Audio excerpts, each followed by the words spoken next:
पुणी थे फेर कालिया योजना मे मास सुधा आवेदन हो पारे आरंभ एणिकी राज्य सरकार द्वारा यह कालिया योजना नूतन आवेदन प्रक्रियाटी मे मास सुधा आरंभ होबोली सरकार पक्षर जानवा मिली।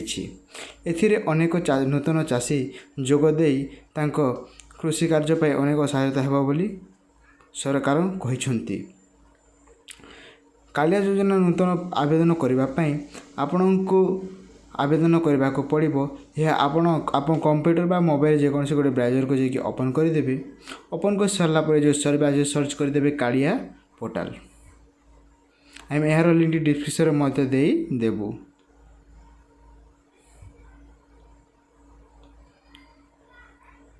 कालिया पोर्टाल सर्च कलापर देखो प्रेस एमती किसी इंटरफेस आसीज। तो ये आपको आधार नंबर दे आप जो आगे करेंगे तो आप स्टाटस चेक करेंगे।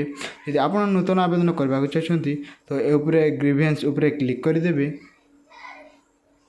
तो ये आपको सब देखा मिल जाव।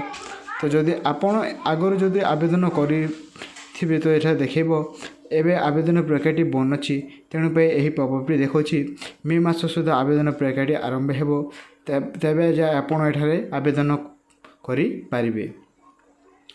आवेदन करने आपको सब डॉक्यूमेंट लगे आम सब डिस्क्रिप्शन आपको से लिस्ट देदेबू। आप से डॉक्यूमेंट को ठीक कर रखिथे मे मास सुधा आपड़ यह आवेदन करें।